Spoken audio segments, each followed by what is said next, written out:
Hey everyone, welcome back to the channel, and in today's video I'm going to show you how I make crispy ribeye tacos.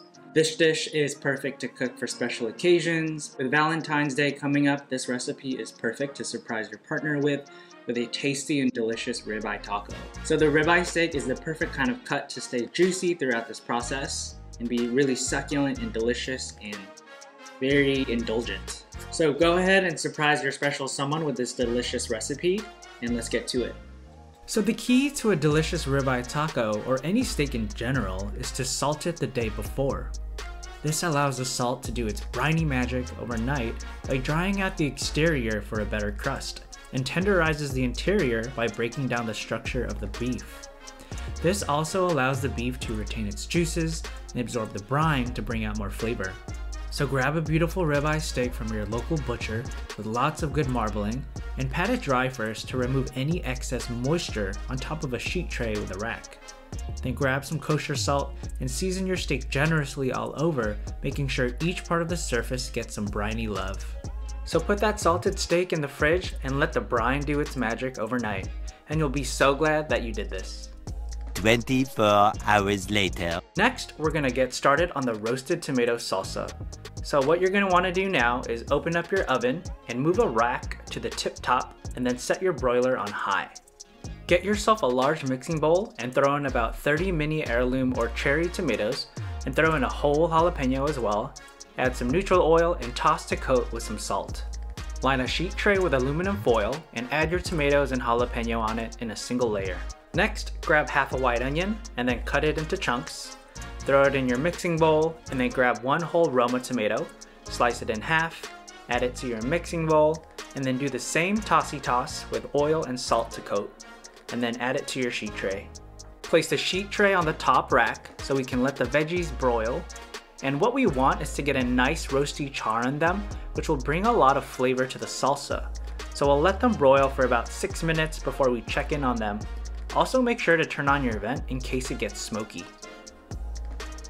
While we wait on the veggies to get nice and charred, we can start working on the garnish for the tacos, which will add a lot of crunch and freshness to this savory dish. So grab a head of cabbage, pick out the core, and then depending on how big your cabbage is, you might only need a quarter of it. For example, if this cabbage was hella big. Cut the cabbage into thin slices. You can stop here, but in our home we like dicing them smaller to get smaller bites in our taco.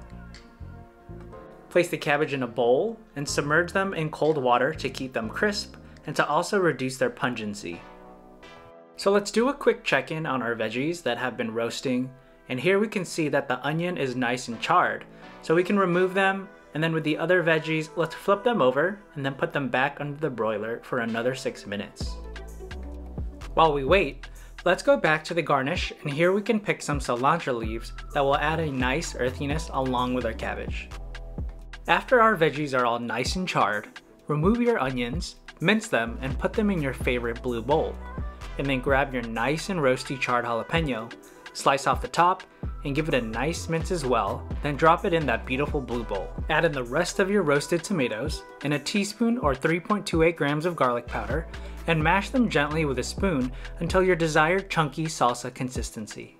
And there you have it, your roasty tomato salsa is ready. That will bring a nice smoky sweetness to your ribeye tacos. Next, we're going to cook our beautiful steak that has been dry brining overnight. So take that juicy steak out of the fridge, and you'll notice that it's a deeper color. This is because the protein structure has changed, and now you have built-in absorbed seasoning beyond just the outer surface of the steak. Pat the steak once more with a paper towel to draw out any moisture, and you can see here that there is barely any moisture left, which will be perfect for developing a nice crust. In a stainless steel or cast iron skillet, heat oil over medium-high heat until lightly smoking. Add your steak in and sear on each side for 1 minute. Press down on the steak to help develop a crust more evenly. Then remove the steak from the heat and let it rest for 10 minutes so the juices can redistribute to stay tender and moist. While we let the steak rest, we can finish prepping the garnish, so grab your cabbage bowl and drain it. Grab a lime and roll it on a hard surface, pushing it down to release the juices, and then slice it in half. Grab your favorite blue bowl and add in the cabbage. Drop in your cilantro leaves and add in the juice from half the lime, and then give it a nice mixy mix. And there you have your cabbage garnish, which will add a nice and fresh crunchiness to the ribeye tacos. After the 10 minutes are up for resting the steak, we're going to cut up our ribeye into 1 inch or 2.54 centimeter cubes. In the same skillet, heat up the leftover oil and fat over medium-high heat. Add in the cubed steak, and we're going to fry them for about 5 minutes to get them nice and crispy all over. If you have a splatter guard, it'll come in handy to minimize the amount of oil splattering all over your stovetop. About every minute or so, stir the steak around so you can get all sides of the steak cubes nice and seared, and you'll start to notice that some bits and pieces will start to get crispy. And if you're up for the challenge and can multitask, you can start heating up your tortilla of preference on another burner. I personally like using a flour and corn tortilla mix for that corn flavor and that chewy bite that flour adds. Take the steak cubes off the heat and add salt and pepper to taste and give them one last tossy toss. Now that all our components are complete, we can start assembling quite possibly the best taco you'll ever have in your life. Grab a nice and toasty tortilla, add in a couple of cubes of that crispy ribeye, layer on some of that roasty tomato salsa, and then top it off with the cabbage and cilantro garnish. And look at that masterpiece. This truly is love at first sight.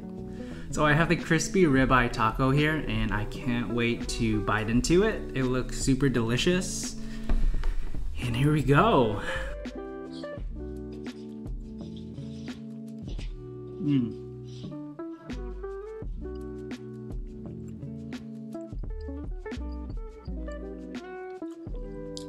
Wow.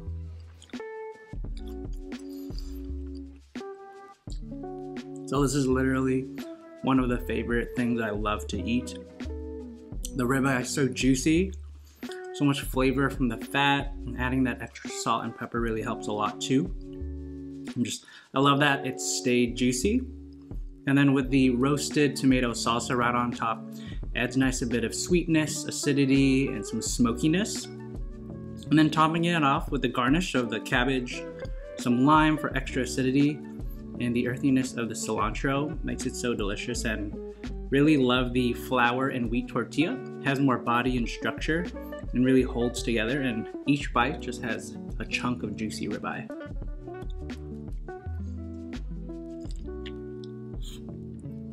Oh wow. Woo! So good. If you make this for Valentine's and your partner doesn't appreciate it, maybe you should double check if you want to stay with that person. Do they know what good food is? Wow. Woo! Do I have anything in my teeth? So thanks for watching this video, and if you enjoyed it, please leave a like or subscribe. Also leave some comments down below on something that you would like to learn or ask more questions about this recipe. And for more nourishing content, please watch my video here. And otherwise, I'll see you in the next video. Bye.